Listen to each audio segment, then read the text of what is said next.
Public facilities में ये तो खाने की बातें होगी, और भी बहुत सी फैसिलिटीज़ गवर्नमेंट देती है, जैसे रेलवेज़ है, बसेस है, और भी बहुत सारी फैसिलिटीज़ है। अभी कैसे है ना कि अभी हम लोगों ने देखा कि हर जगह पे क्लैशेस है। हम लोगों ने इनकम में देखा कि हर एक का व्यू अलग है, डेवलपमेंट में देखा हर एक का व्यू अलग है, नेशनल डेवलपमेंट के बारे में देखा हर इंसान का व्यू अलग है। तो पब्लिक फैसिलिटीज़ में भी कुछ ना कुछ इश्यूज़ होंगे।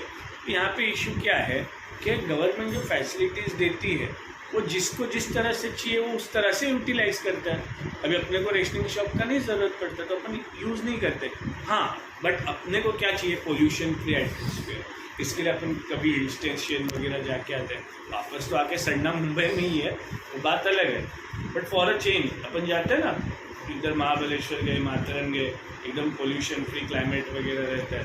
तो money can't buy all the things, money can't buy all the things. अपने पास पैसा, अपन रेशनिंग नहीं यूज़ करते, अपन अच्छा क्वालिटी यूज़ कर रहे हैं।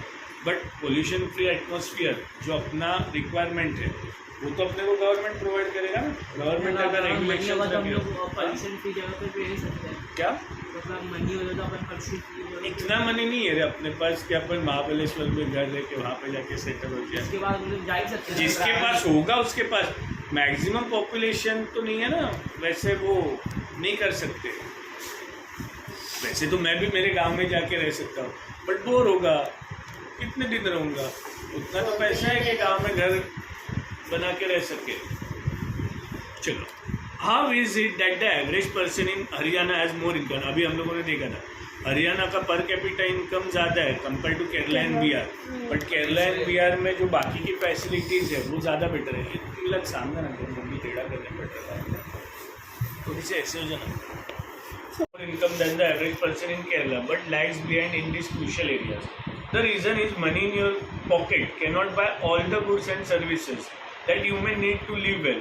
So income by itself is not a completely adequate indicator of material goods and services that citizens are available to use. For example, normally your money cannot buy your pollution-free environment or ensure that you get unadulterated medicine. अनएडल्ट्रेशन मतलब क्या है कि जो mixing करते हैं हम लोग, मिलावट जो बोलते हैं ना अपन, मिलावट। अब एग्जांपल देता हूँ, अभी 50 किलो अगर ये है चावल है, उसमें अपन ने 2 किलो का कंकर डाल दिया, स्टोन्स डाल दिए, तो अपने को अमाउंट कितना मिलेगा, 52 का मिलेगा। बट उसमें एडल्ट्रेशन है ना, मिल्क में अपन पानी डालते हैं, वो भी तो एक तरह का एडल्ट्रेशन है। अगर 10 लीटर का दूध है, अपन ने 2 लीटर पानी डाल दिया, तो 12 लीटर का पैसा मिलेगा उसको, बराबर कि नहीं। अभी अपन 10 लीटर की बात कर रहे हैं, 10,000 लीटर की बात करें तो कितना प्रॉफिट हो गया, इमेजिन करो। तो वैसे मेडिसिन में भी एडल्ट्रेशन होता है। एडल्ट्रेशन मतलब देखो, कई बार अपने को डॉक्टर प्रिस्क्रिप्शन देता है और अपन जाते हैं तो क्या बोलता है, ये डिफरेंट, 2 अलग अलग होता है। नहीं, वो क्या बोलेगा कि मेरे पास सेम कंपोजिशन का दवाई है बट कंपनी सेम नहीं होता है। हाँ, किसी के साथ हुआ होगा, फिर बाद में बोलते चेक करा लेना। हाँ, तो जनरल ऐसा होता है। तो वो एडल्ट्रेटेड मेडिसिन भी होने का चांसेस रहता है कि कुछ मिलावट वगैरह हो। Unless you can afford to shift to a community that already has all these things, money may also not be able to protect you from infectious disease. Money तेरे को protect नहीं कर सकता unless the whole of your community takes preventive step. Actually, for many of the important things, actually for many of the important things in life, the best way, also the cheapest way is to provide these goods and services collectively. तो ये जो भी चीज़ें हैं वो अगर collectively government अपने को दे तो it will be safe. But government में भी करप्शन रहता है, गवर्नमेंट का उल्टा का गड़बड़ रहता है। गवर्नमेंट के रेशनिंग के जो चावल वगैरह रहते हैं उसका क्वालिटी कम रहता है। Just think, will it be cheaper to have collective security for the whole locality और ईच हाउस। मतलब एक इंसान अपना प्रिकॉशंस ले या पूरा कम्युनिटी अपना प्रिकॉशंस ले, कम खर्चा किस पे आएगा, तो पूरी कम्युनिटी करेगी तब। What if no one other than you in your village or locality is interested in studies? Would you be able to study? पूरे गांव में सिर्फ तेरे को अकेले को स्टडी करना, गवर्नमेंट थोड़ी ना एक के लिए स्कूल खोलेगा. Not unless your parent could afford to send you to some private school. Government है ना, देखते हैं किसको पढ़ना है कि नहीं पढ़ना. गवर्नमेंट का स्कूल बनाती है, फिर बाद में जो लोग आता है बट स्कूल में कोई गया ही नहीं, तो हुआ. तू रन कैसे करेगा उस स्कूल को? तो बच्चे नहीं है, वो अकेला कैसे रहेगा, क्या नहीं, रन कैसे करेगा? अभी सब्जेक्ट के टीचर्स रहेंगे, वो सब बच्चे सब मिलन को ही पढ़ा रहे, प्यून इसके आजू बाजू का कचरा निकाल रहे, मिलन मतलब वहाँ का राजा हो जाएगा. ऐसा सिस्टम होगा. इमेजिन करो ना, स्कूल है जिसमें 4-5 सर है, सब घंटा मिलन को पढ़ा रहे, आजू बाजू में जो प्यून है वो सब मिलन के आजू बाजू में साफ सफाई कर रहे. कैसे स्कूल को तू रन करेगा? वो तो पिक्चर इमेजिन ही नहीं कर सकता. So you are actually able to study because many other children also want to study, and because many people believe that the government should open schools and provide other facilities so that all children have a chance to study. समझा? Even now in many areas, children, particularly girls, are not able to go to high school because the government society has not provided adequate facilities. नहीं, अभी तो आ गया. अभी 10 तक लड़कियों को free है, बट पहले ऐसे नहीं था. 8 तक का ही स्टडीज रहता था. क्या फ्री है गवर्नमेंट में ना. हाँ,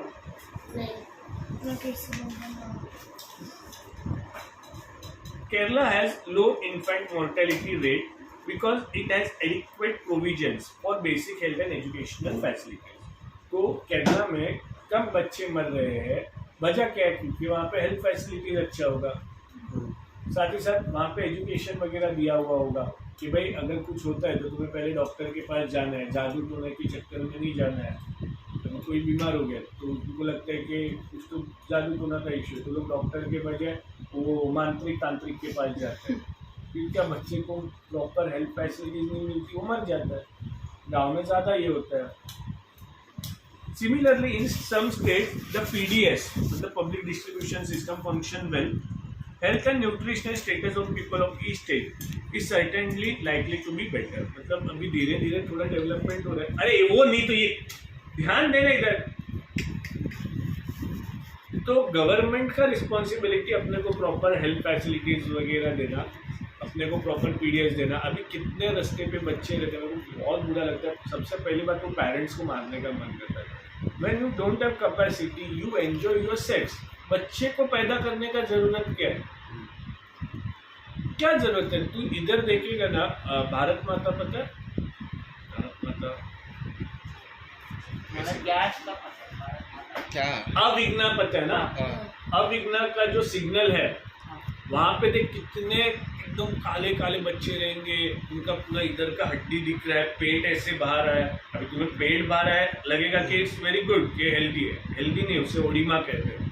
मतलब रिब्स दिखते हैं पर पेट बाहर रहता है बिकॉज ऑफ ओडिमा, एक बीमारी है. ये मैल नरिश चिल्ड्रन में होती है. मैल नरिश चिल्ड्रन मतलब जिनको प्रॉपर खाना न्यूट्रिशन नहीं मिलता. तो क्यों तुम लोग बच्चे को पैदा करना है? अभी गवर्नमेंट फ्री में प्रोटेक्शन दे रही है, मतलब कॉन्डम्स दे रही है, यूज़ करो. आई के लिए बच्चे को पैदा करने के फालतू में उसका लाइफ स्पॉइल करने के लिए. इरिटेटिंग क्या है? उनके पास नॉलेज नहीं है, एजुकेशन नहीं है. गवर्नमेंट कितना ध्यान देगी? अपना भी तो थोड़ा बहुत रिस्पॉन्सिबिलिटी होता है. नहीं रहे, सबका नसीब का बात है. गवर्नमेंट कहाँ पे ध्यान देगी? ये कुछ टेबल्स दिए, एक्टिविटीज़ दिए, जरा चेक करना क्या क्या है. डाउट रहेगा तो पूछना नहीं. ह्यूमन डेवलपमेंट रिपोर्ट कल मैंने बोला था ना, ह्यूमन डेवलपमेंट रिपोर्ट और HDI ह्यूमन डेवलपमेंट इंडेक्स, ये दोनों क्राइटेरियाज है फॉर डिसाइडिंग, रिकॉर्डिंग हो रहा है ना, फॉर डिसाइडिंग कि वो कंट्री कितनी डेवलप्ड है या नहीं है. तो मैंने किसी कंट्री का डेवलपमेंट के लिए क्या बोला था, वर्ल्ड बैंक का क्राइटेरिया क्या है, और UNDP का पर कैपिटा इनकम और हेल्थ एंड एजुकेशन. तो जहाँ पे हेल्थ और एजुकेशन अच्छा है तो उस कंट्री को डेवलप कंट्री भी कंसीडर. और उनका कुछ उतना ऊपर होना चाहिए, $12,000 के ऊपर होना अभी चाहिए. इधर दिखते हैं. श्रीलंका का पर कैपिटा इनकम इंडिया से भी ज़्यादा है. इंडिया का उससे कम, सबसे कम बांग्लादेश. बांग्लादेश. लाइफ एक्सपेक्टेंसी भी श्रीलंका में ज़्यादा है. compared to all the countries. खाली ये दोनों में फिर- ज़्यादा है। Many years of schooling of people aged 25 and above, वो भी श्रीलंका का ज़्यादा है 10.9, बाकी सबका कम है। फिर एच डी आई इंडेक्स के हिसाब से श्रीलंका 76 नंबर पे है। टोटल कुछ 189 कंट्रीज है जो एच डी आई मतलब रैंकिंग पता है ना तुम्हें हाँ। कि नंबर वन पे एच डी आई में शायद यूएसए या रशिया होगी। इंडिया का था Human Development Index, which ranks the country on the basis of per capita income, health, education. किस country कितनी developed है? इंडिया का नंबर 70 नहीं 103 नहीं 130 बाप रे कितना आगे कितनी 129 countries है। Imagine कर अपने पीछे 150 कंट्री अरे 150 कैसे में 59 पाकिस्तान 150 पे आता है। पाकिस्तान तो 150 करते हैं। बांग्लादेश फिर भी आगे है पाकिस्तान से। So last कौन सा है? क्या पता लास्ट कॉल चेक करना पड़ेगा। सर हम लोग ऐसे रिचेस्ट कंट्री देख रहे थे ना, तो सबसे चाइना richest आ country USA होगा। गया, यूएसए की पहले चाइना आ गया। कौन बोला अभी मैंने अटैक करा देखा। ना ताइवान। नहीं मैंने देखा गूगल पे चाइना यूएसए रशिया नहीं देख ले, USA Russia China China USA USA ठीक है। China USA. Isn't it surprising that a small country in our neighborhood, Sri Lanka, is much ahead of India in every respect, and a big country like ours has a low rank in the world. Table 1.6 also show that though Nepal and Bangladesh have low per capita income than that of India, yet they are better than India in life expectancy. Many improvements have been suggested in calculating HDI, and many new components have been added to HD report. But by prefixing human to development, it has made it very clear that what is important in development is what is happening to citizens of a country. It is people, their health, their well-being that is most important. Do you think there are certain other aspects that should be considered in measuring human development? हाँ बहुत सारे criterias है इनको छोड़ के भी attendance job opportunities है, agricultural facilities है, जीडीपी है, कितनी सारी और भी चीज़ है, सर्विस इंडस्ट्रीज है, आईटी सेक्टर है। इस समझ रहे हैं मैं क्या बोल रहा हूँ? जो इन्होंने कंसीडर किया लाइफ एक्सपेक्टेंसी, एजुकेशन और पर कैपिटा इनकम, इसके अलावा और कौन से क्राइटेरियाज है जिनके बेसिस पे हम लोग डिसाइड कर सकते हैं कौन सी कंट्री डेवलप्ड है या नहीं।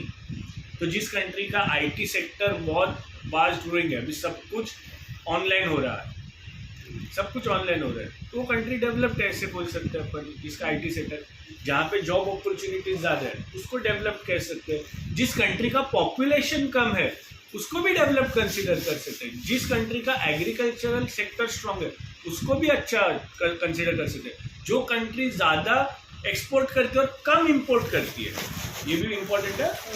जो ज़्यादा एक्सपोर्ट कर रही है और कम इंपोर्ट कर रही है, इसका मतलब क्या है कि अपन सेल्फ रिलायबल है, अपन चीज़ें इंपोर्ट कम करते हैं जब अपने को ज़रूरत है। When we are self reliable तो अपन डेवलप ही हुए ना। व्हाट आई एम टॉकिंग समझ में आ रहा है क्या दिवेड़े? तेरा कितने साल जीने का जनरली, अभी एक्सीडेंट हो गया वगैरह तो अलग बात है, बट जनरली इंडिया में हर इंसान 65 तक जीता है। ज़्यादा भी जीते हैं, कम भी जीते हैं, बट जनरली ये रेंज है। सर मैं एक चीज़ बोल रही हूँ कि ना मेरे को पर कैपिटा इनकम नहीं मिलना चाहिए। नहीं है ना, वो तो मैंने भी बोला ना। क्योंकि कोई लोग इलिटरेट हो जाए तो जॉब ही नहीं करता। नहीं, मैंने कल कैसे एक्सप्लेन किया था, अगर पर कैपिटा इनकम किसी इंसान का 200 रुपये, 500 रुपये, 1000 रुपये जो भी है, बट अभी अपन 3 लोग हैं कंट्री में, सिर्फ 3 लोग हैं। इमेजिन करो कंट्री में सिर्फ 3 लोग हैं, सबका अगर ऐसा इनकम बता है कि पर कैपिटा इनकम सबका 1 लाख है, तेरा भी 1 लाख है, तेरा भी 1 लाख है, तेरा भी 1 लाख है, तीनों का अपना 1-1 लाख है। और इसमें से तू है भाई अंबानी, अब तू अकेला 2.5 लाख कमा रहा है, ये 25,000 कमा रही है, मैं 25,000 कमा रहा हूँ, दिखने के लिए तू 1 लाख, तू 1 लाख, तू 1 लाख, बट एक्चुअल में तू अकेला 2.5 लाख कमा रहा है, हम लोग 25 हज़ार कमा रहे हैं, तो कैसे कंसीडर होगा on per capita income? Per capita income कैसे मिलता है? टोटल इनकम, मतलब 3 लाख डिवाइडेड बाई 3 तो 1 बन जाए। पॉपुलेशन डिक्रीज हो तो लोग जॉब करते ही नहीं हैं, हाँ, सॉफ्टवेयर होते हैं हाँ। तो बोला साझा में सस्टेनेबिलिटी ऑफ डेवलपमेंट।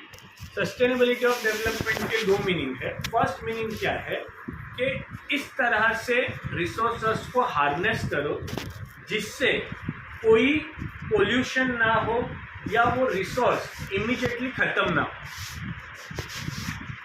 मैं रिपीट करता हूँ, तू तेरा कंट्री का प्रोग्रेस, अभी अपन ने देखा था हिटलर दूसरी कंट्रीज पे कब्जा क्यों कर रहा था? रिसोर्सेस चाहिए थे और वहाँ के स्किल्ड मैन चाहिए थे। अच्छा, अपन यहाँ पे रिसोर्सेस कंसिडर करते हैं। रिसोर्स का एग्जांपल दे एक दो दिए, ठीक है, minerals, water, electricity, these are the resources. तो रिसोर्सेस अपन नेचर से हार्नेस करते हैं, उसमें रिन्यूएबल नॉन रिन्यूएबल रिसोर्स रहते हैं। तो जो नॉन रिन्यूएबल रिसोर्सेस है उसको ज़्यादा यूज़ मत करो, उसको कम यूज़ करो, रिन्यूएबल को ज़्यादा यूज़ करो, ताकि क्या है कि वो एक बार ख़त्म हो गए, डिप्लीट हो गए तो वापस वो मिल नहीं सकते, बराबर।